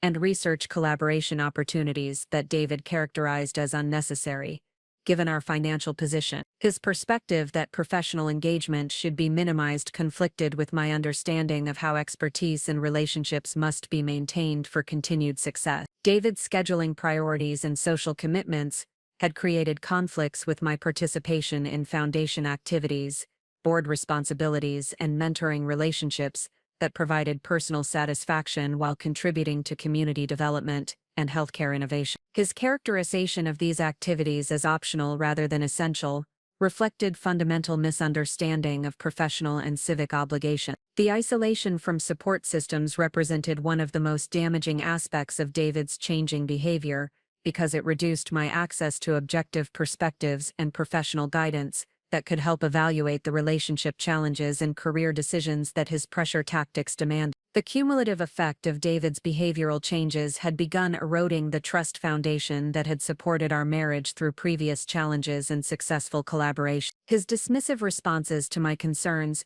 misrepresentation of my positions to others, and independent pursuit of financial decisions created doubts about his commitment to partnership principles and shared decision-making. The trust erosion was exacerbated by David's tendency to discuss our financial situation and investment activities with social contacts without consulting me about appropriate disclosure levels and privacy considerations. His sharing of confidential information suggested incomplete understanding of discretion requirements and potential security risks associated with wealth publicity. Most concerning was my growing awareness that David's public statements about our financial situation and lifestyle sometimes included information that he could only have obtained through reviewing private financial documents or investment records that should have remained confidential. His access to this information raised questions about boundaries and respect for individual privacy within our marriage. The trust indicators suggested that careful evaluation of financial security measures and legal protections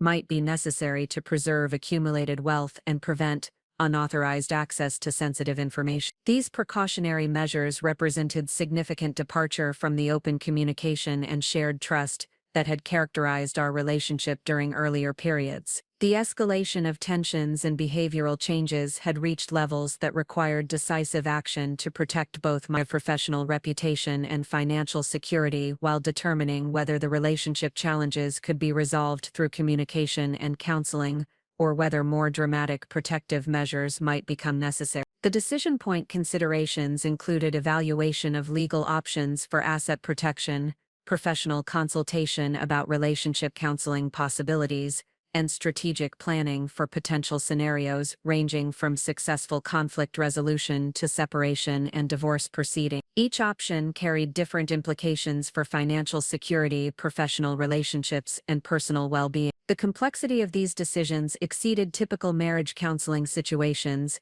because of the substantial financial assets involved and the professional reputation considerations that could affect long-term career prospects and business relationships. The situation required sophisticated legal and financial consultation to evaluate all relevant factors and potential outcomes. The emergence of this decision point represented recognition that the relationship challenges had exceeded normal adjustment difficulties and might indicate fundamental incompatibilities that could not be resolved through compromise and communication alone. The realization that protective action might be necessary created emotional stress, while demanding clear thinking about practical considerations and strategic alternatives. The accumulation of concerning behavioral patterns and trust erosion indicators had reached a threshold that demanded systematic investigation, rather than continued hope that David's changes represented temporary adjustment challenge. My scientific training and business experience had taught me that accurate diagnosis required comprehensive data collection and objective analysis,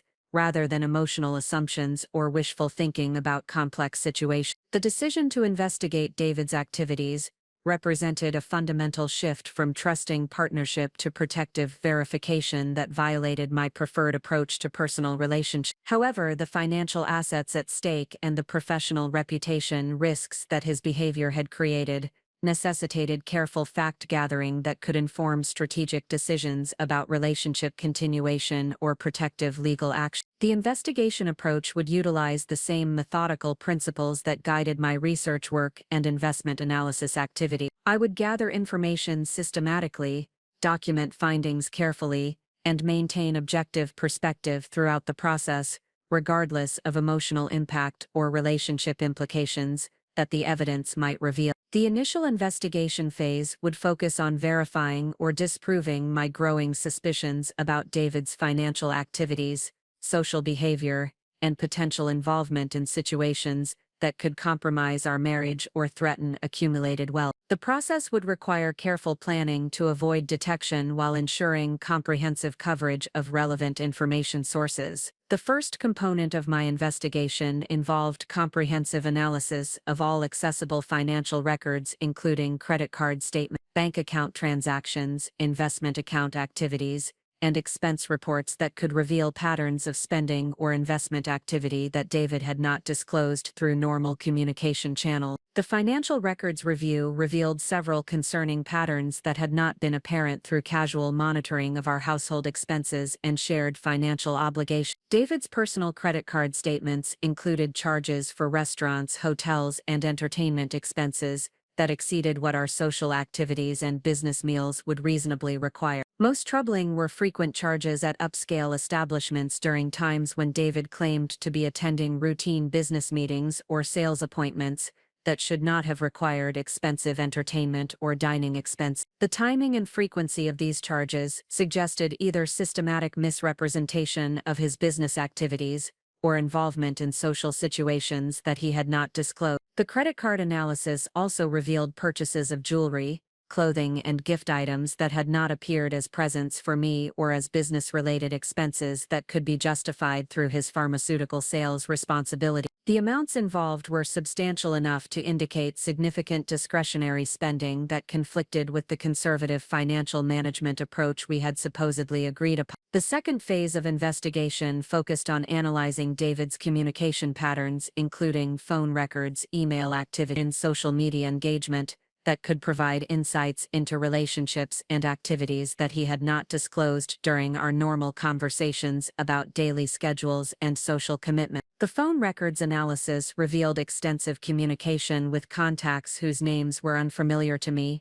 despite David's claims that his social and business relationships were transparent and included in our shared social circle. The frequency and timing of these communications suggested relationships that extended beyond casual business networking or professional development activity. Particularly concerning were phone communications that occurred during late evening hours and weekends when David claimed to be working on sales reports or attending industry conferences. The pattern of these communications suggested personal rather than professional relationships that required privacy and discretion that he had not mentioned during our discussions about his schedule and commitment. The email investigation required accessing David's personal accounts through information that I had legitimately obtained during previous collaborative activities related to our shared financial planning and social coordination. The email review revealed correspondence with individuals and organizations that had not been mentioned during our conversations about his business development activities and career transition planning. The investigation expanded to include analysis of David's social media activities and digital footprint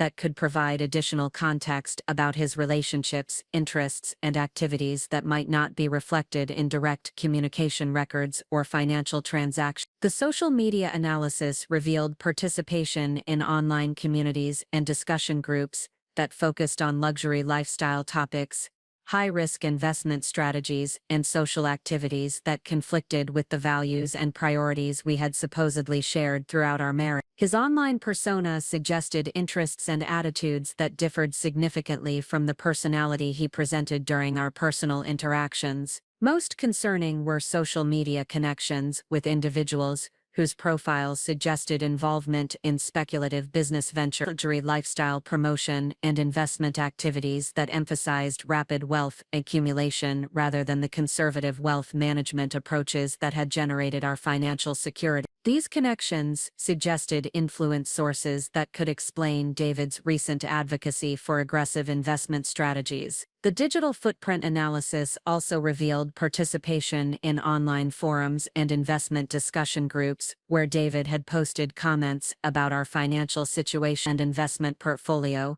that disclosed confidential information and misrepresented my involvement in investment decisions that he was considering independent. The investigation included verification of David's claims about business meetings, professional development activities, and career transition opportunities through discrete inquiries with mutual contacts within the healthcare industry and pharmaceutical sales community. The professional network verification revealed significant discrepancies between David's reported activities and the actual meetings and events he claimed to be attending. Several contacts confirmed that meetings David claimed to have attended had either been canceled, rescheduled, or had not included his participation despite his claims about important business discussions and career development opportunities. The verification process also revealed that some of the business opportunities David had described as requiring urgent attention and significant time commitment were either non-existent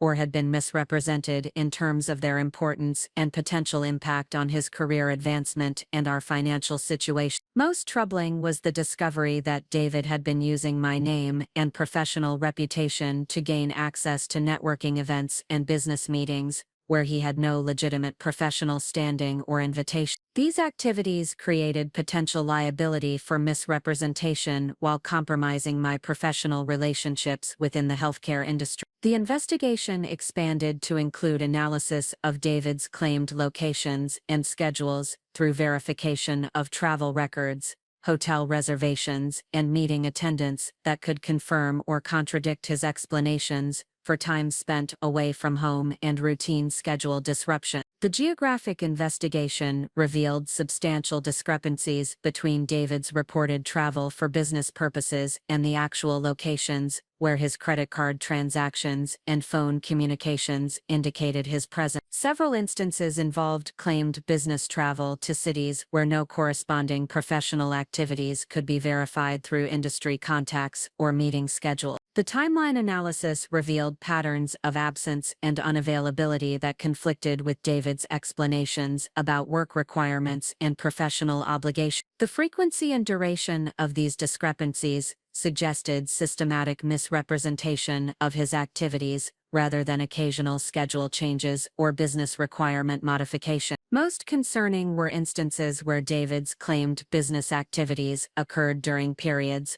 when his employers, systems, and industry sources indicated no legitimate professional obligations that would require travel or extended absence from normal routine. These discrepancies suggested deliberate deception rather than simple communication failures or scheduling misunderstandings. The investigation process included comprehensive assessment of legal protections and asset security measures that could safeguard accumulated wealth in the event that David's activities posed threats to financial security or required legal action to protect matrimonial property rights and investment portfolio integrity. The asset protection assessment revealed that existing legal structures provided substantial protection for real estate investments and business entities that had been established prior to marriage or funded through individual professional activity. However, certain joint accounts and shared assets remained vulnerable to claims or misappropriation that could result from David's financial activities, or potential legal challenges. The assessment also identified opportunities for strengthening asset protection through legal structure modifications and account ownership changes that could preserve wealth regardless of future relationship developments or legal challenges that might arise from David's business activities or personal conduct. Most importantly, the Asset Protection Review revealed the necessity for immediate action to prevent unauthorized access to certain financial accounts and investment portfolios that could be compromised through David's knowledge of account information and security procedures that had been shared during previous collaborative financial management activity. The investigation findings necessitated consultation with specialized legal counsel who could provide guidance about matrimonial law asset protection strategy and potential civil or criminal liability issues that might arise from David's activities or any protective measures that circumstances might require. The legal consultation revealed complex considerations regarding matrimonial property rights, individual asset ownership, and potential claims that could affect wealth preservation regardless of relationship outcome. The legal framework provided both protective opportunities and potential vulnerabilities that required careful navigation to optimize asset security while maintaining compliance with applicable laws and regulations. The strategy development process included evaluation of various ranging from successful relationship reconciliation through marriage counseling and behavior modification to separation and divorce proceedings that could involve substantial asset division and ongoing financial obligation. Each scenario required different legal preparations and protective measures. Most importantly, the legal consultation provided guidance about evidence collection and documentation procedures that could support future legal proceedings while ensuring compliance with privacy laws and ethical requirements that governed investigative activities within matrimonial relationships. The investigation process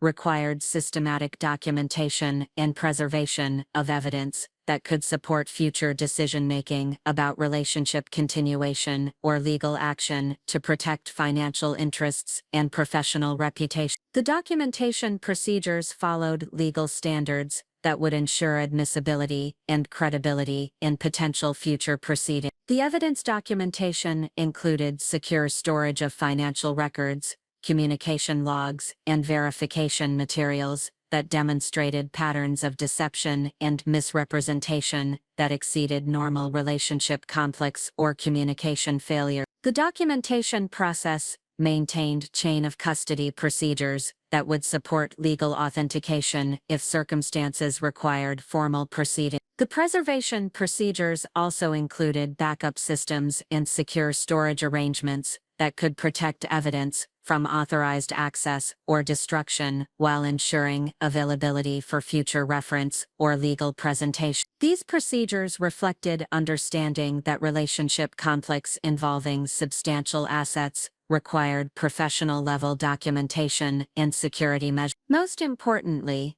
the evidence preservation process included consultation with forensic accounting specialists and digital investigation experts who could provide additional verification and analysis capabilities that exceeded my individual technical expertise and available resources. Complexity and potential significance of David's activities raised questions about whether professional surveillance services might be necessary to obtain comprehensive information about his relationships and activities that could not be verified through financial records and communication analysis alone.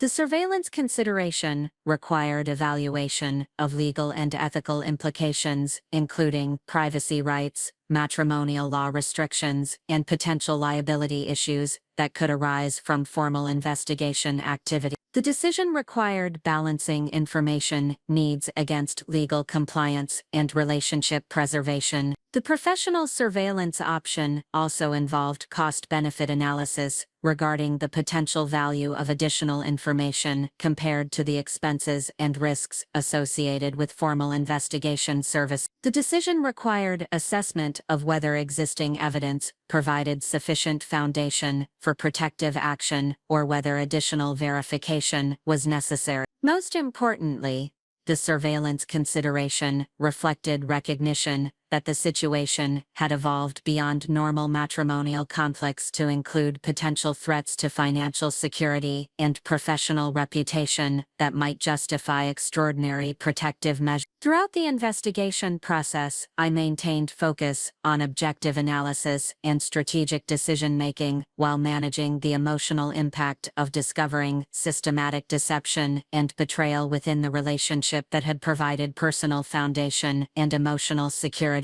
throughout my personal development and wealth accumulation period.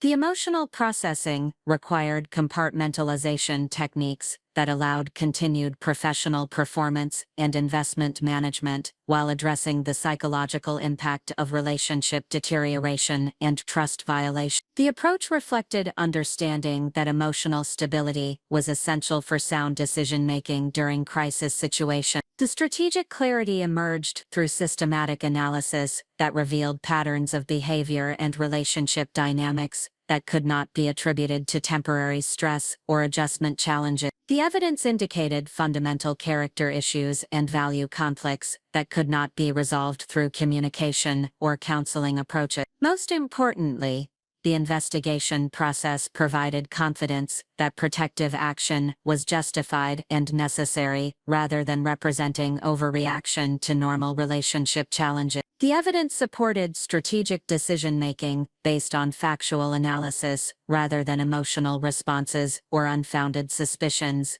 The investigation findings provided foundation for strategic planning regarding confrontation timing, evidence presentation, and outcome objectives that could protect my interests while providing David with opportunities for explanation and behavior modification if circumstances warranted continued relationship effort. The confrontation preparation included scenario planning for various potential responses, ranging from acknowledgement and apology to denial and counter-accusations that could complicate resolution efforts and require additional protective measures. Each scenario required different communication strategies and legal preparations. The preparation process also included coordination with legal counsel and financial advisors who could implement protective measures immediately following confrontation if David's responses indicated inability, unwillingness to modify behavior patterns that threatened financial security and professional reputation. Most important, the confrontation preparation reflected understanding that the relationship had reached a point where decisive action was necessary, regardless of emotional preferences or hope for reconciliation that might compromise practical considerations about asset protection and future security. The systematic investigation that had consumed 3 weeks of careful evidence gathering reached its critical breakthrough when forensic accounting analysis revealed the existence of unauthorized financial transactions that exceeded my worst suspicions about David's activity. The discovery occurred during a late evening review of bank statements that my financial advisor had obtained through expanded access protocols designed to identify any irregular activities affecting our investment account. The forensic accountant, Margaret Sullivan, had discovered a pattern of wire transfers from our joint investment account to a private banking institution in the Cayman Islands that specialized in offshore wealth management service. The transfers had occurred monthly over the previous 8 months, with amounts ranging from $75,000 to $150,000 per transaction, totaling approximately $800,000 in unauthorized asset movement. The sophistication of these transfers indicated deliberate planning and execution that required detailed knowledge of our account structures and security procedures that David could only have obtained through systematic observation of my financial management activities or unauthorized access to confidential banking information. The timing of these transfers corresponded with periods when I had been traveling for research conferences or occupied with intensive project deadlines that reduced my attention to routine financial monitoring. Most significantly, the transfers had been structured to fall below reporting thresholds that would have triggered automatic notifications from our wealth management firm, indicating understanding of regulatory requirements and banking procedures that exceeded David's legitimate knowledge of our financial arrangements. The pattern suggested consultation with financial professionals who specialized in asset movement and offshore banking services. The discovery of unauthorized transfers necessitated immediate investigation of the Cayman Islands banking arrangements to determine the purpose and scope of David's offshore financial activity. Through legal counsel specializing in international asset recovery, I engaged forensic investigators who could trace the transferred funds and identify the ultimate beneficiaries and intended uses of the misappropriated assets. The offshore investigation revealed that David had established a complex network of shell companies and trust arrangements that enabled sophisticated wealth management and asset protection strategies, typically utilized by individuals with substantial inherited wealth or international business operations. The legal structures included entities incorporated in jurisdictions known for banking secrecy and favorable tax treatment of investment income.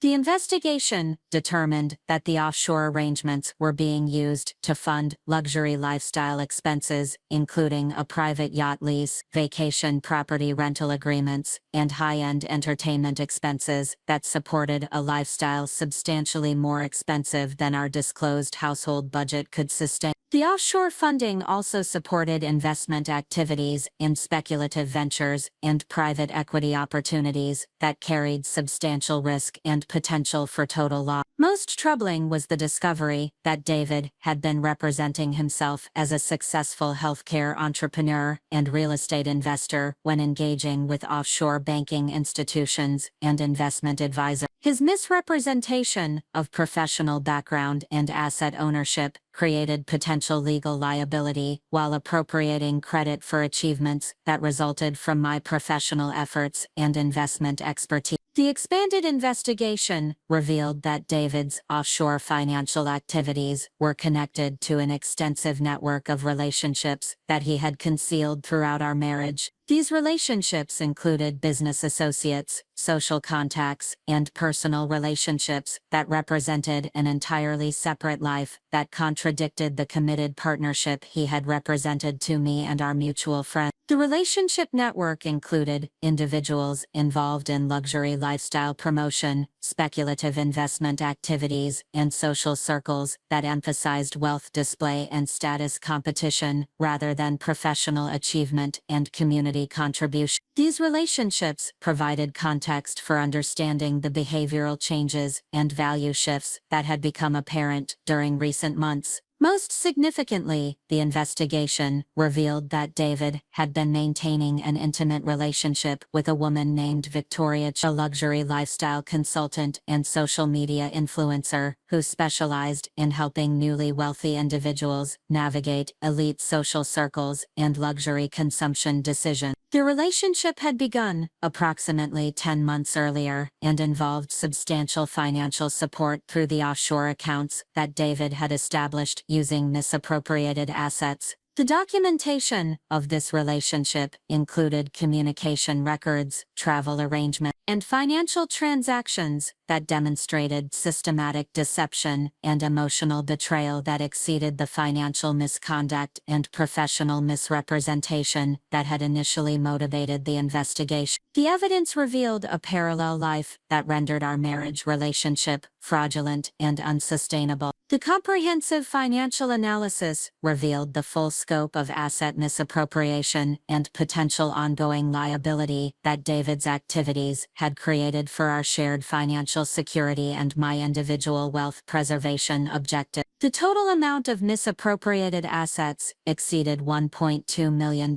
when including offshore transfers, unauthorized credit utilization, and investment losses from speculative ventures that had been funded through diverse diverted resources. Beyond the direct financial losses, David's activities had created potential tax liability and regulatory compliance issues that could result in additional penalties and legal expenses. His offshore banking arrangements included structures that might not comply with United States tax reporting requirements, creating potential liability for both of us, despite my lack of knowledge or participation in these arrangements. The financial damage extended to reputational risks within the banking and investment communities, where David had misrepresented our financial situation and investment strategies to obtain access to exclusive investment opportunities and private banking services. These misrepresentations created potential liability for fraud claims and could damage my credibility with financial institutions and investment partners. Most concerning was the discovery that David had pledged certain assets as collateral for investment commitments and lifestyle financing arrangements that exceeded his authority and could create claims against properties and investment accounts that he did not legally own. These unauthorized commitments required immediate legal action to prevent further asset exposure and potential forced liquidation.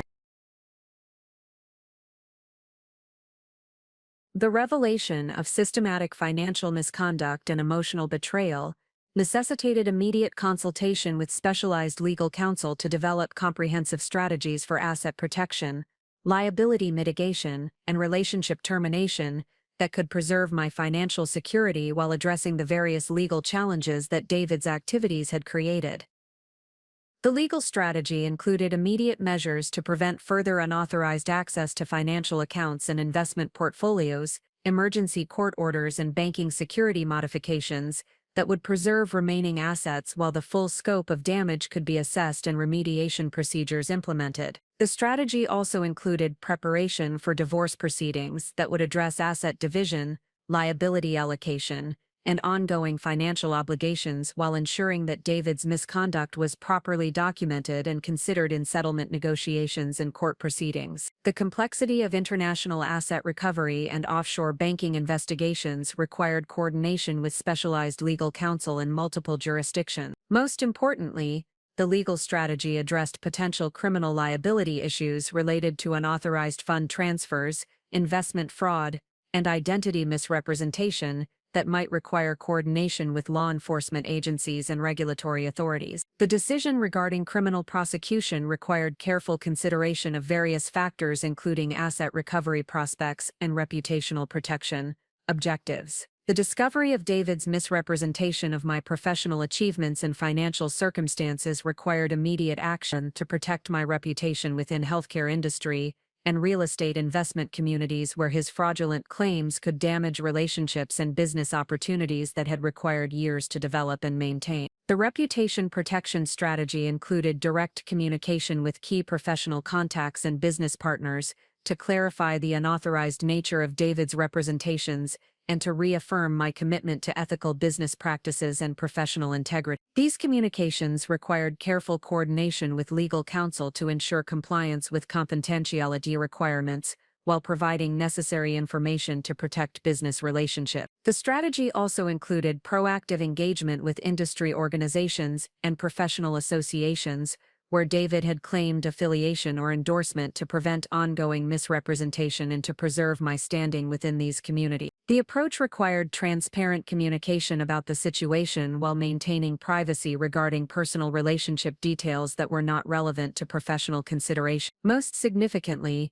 the reputation protection required immediate action to distance my professional identity from any business ventures or investment activities that David had undertaken using misappropriated assets or fraudulent representation. This separation required public disclosure of relationship termination and explicit disavowal of any business activities that might be attributed to my endorsement or participation. The revelation of systematic betrayal and financial fraud created profound emotional impact that required careful management to maintain professional performance and sound decision-making capability throughout the crisis resolution process. The combination of emotional devastation and complex legal challenges demanded extraordinary personal strength and strategic clarity. The emotional processing included recognition that the marriage relationship had been fundamentally fraudulent rather than representing genuine partnership that had deteriorated under pressure. This understanding provided clarity about the necessity for complete relationship termination rather than attempting reconciliation or behavior modification approaches that might preserve some aspects of the partnership. The personal recovery process included engagement with counseling professionals who specialized in trauma recovery and relationship betrayal,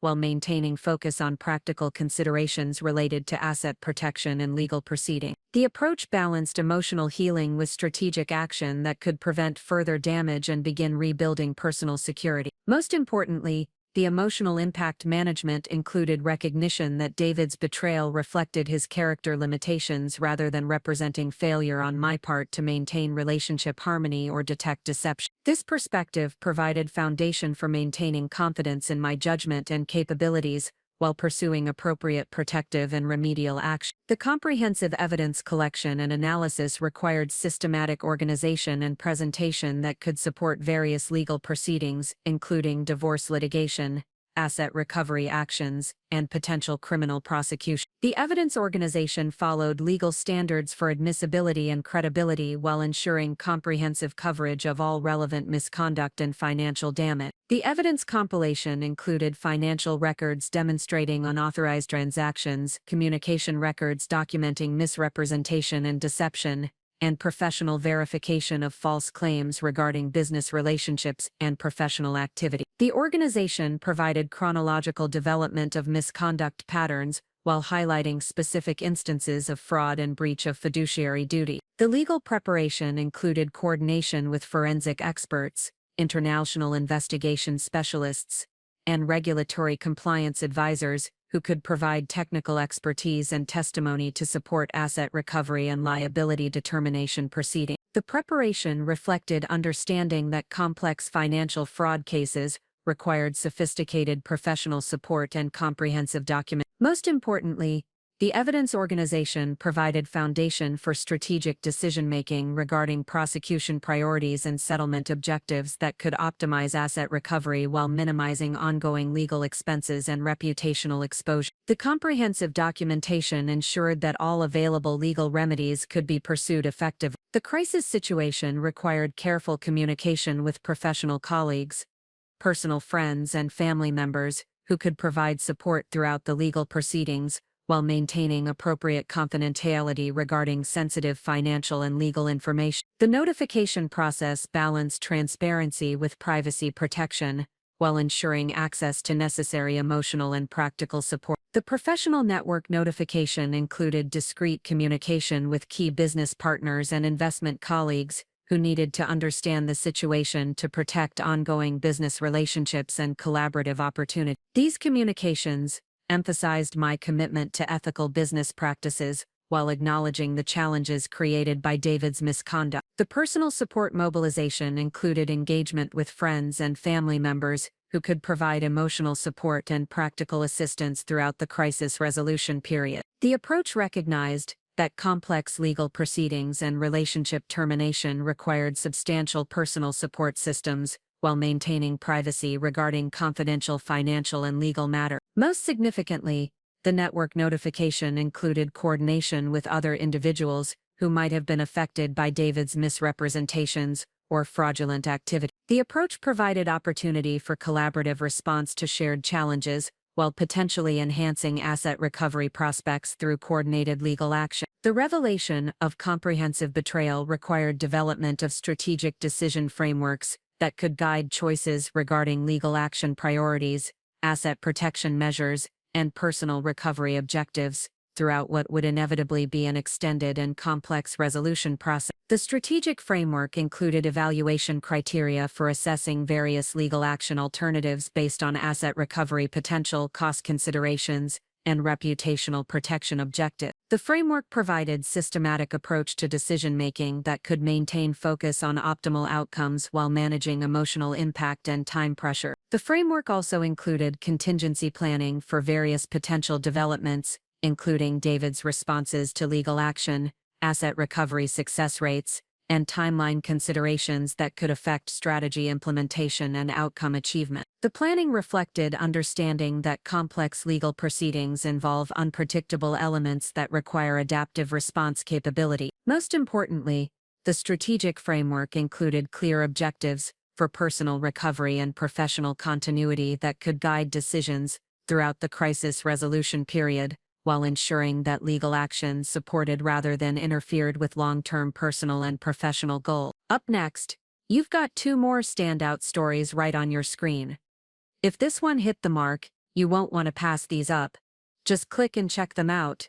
And don't forget to subscribe and turn on the notification bell so you don't miss any upload from us.